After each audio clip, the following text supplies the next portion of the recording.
एक बार गुरु नानक देव जी अपने शिष्यों के साथ जगत का उद्धार करते हुए मध्य पूर्व के देशों का दौरा करने के बाद अपने घर वापस आ रहे थे। अपनी यात्रा के दौरान और हसन अब्दल नामक एक स्थान पर पहुंचे। गुरु नानक के चेहरे पर चंद्रमा के समान तेज था, जो लोगों को आकर्षित करता था। आसपास के क्षेत्र के लोग गुरु की शिक्षाओं से आकर्षित थे। उन्होंने उन्हें बताया कि कुल मालिक एक है और हम उन्हें विभिन्न नामों से जानते हैं। धर्म अलग अलग रास्ते हैं जो अंततः हमें एक ही स्थान पर ले जाते हैं। हिंदू और मुस्लिम दोनों समुदाय के लोग आशीर्वाद प्राप्त करने के लिए उनके पास आने लगे। महान संत को देखने वाले लोगों की संख्या दिन ब दिन बढ़ती रही।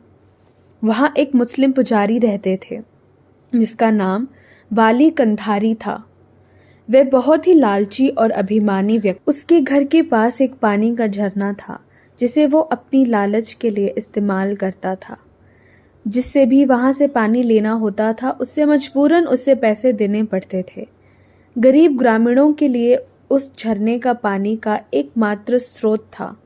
वाली कंधारी ने गुरु नानक की बढ़ती लोकप्रियता को देखा और उनके प्रति ईर्ष्या बढ़ी। उन्हें उस क्षेत्र से बाहर निकालने के लिए वाली कंधारी ने पानी के प्रवाह को रोक दिया और लोगों को इसकी आपूर्ति में कटौती की। स्थानीय लोगों का एक समूह वाली कंधारी के पास गया और उनसे अनुरोध किया कि ग्रामीणों को पानी फिर से इस्तेमाल करने दें। लेकिन कंधारी तो नफरत में अंधा था और वह गुस्से में ग्रामीणों से दूर हो गया। उन्होंने उन्हें अपने गुरु नानक से पानी मांगने का निर्देश दिया। लोगों ने गुरु नानक से संपर्क किया और उन्हें पूरी घटना सुनाई। उन्होंने लोगों को उम्मीद दी और बोले कि भरोसा रखें, भगवान उनका साथ देगा। उन्होंने अपने शिष्य भाई मर्दाना को वाली कंधारी के पास भेजा और लोगों से पानी का इस्तेमाल करने की अनुमति देने के लिए कहा। भाई मर्दाना वाली कंधारी के पास गए और विनम्रता से उसे शहर में पानी का प्रवाह देने के लिए कहा। लेकिन कंधारी हमेशा की तरह गुस्से में था।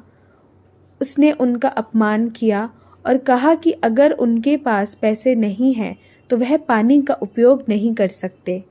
उसने अपने प्यारे गुरु नानक से पानी मांगने के लिए कहा। भाई मर्दाना निराश होकर वापस लौट आए और गुरु नानक को बताया कि क्या हुआ था।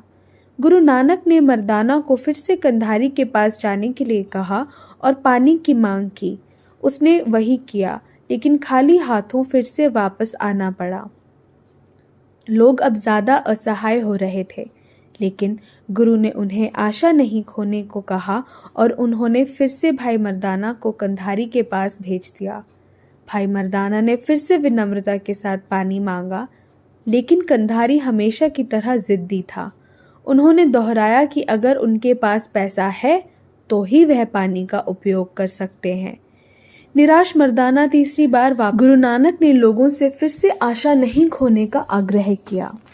तुरंत छिद्र से ताजे पानी का एक फव्वारा शुरू हो गया और लोग सब पानी पीने लगे। वाली कंधारी पहाड़ी के ऊपर से यह सब देख रहा था।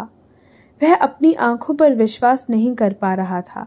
उसने देखा कि उसके झरने का पानी सूख रहा था। वह इस पर और उग्र हो गया।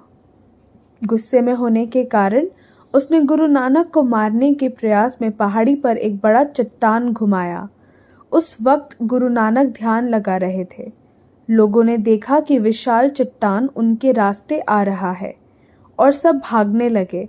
वे सब गुरु नानक को चट्टान के रास्ते से बाहर निकालने के लिए विनती करने लगे, लेकिन वह हमेशा की तरह शांति से बैठे थे।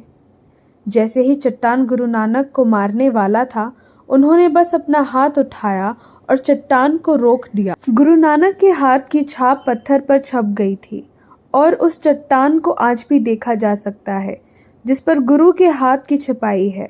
अपनी गलती को समझकर कंधारी गुरु नानक के पास गए और माफी के लिए विनती की और उन्होंने अपनी जिंदगी अच्छी तरह से जीने का वादा किया। उन्होंने लोगों को भुगतान करने के बिना पानी का उपयोग करने की इजाजत भी दी।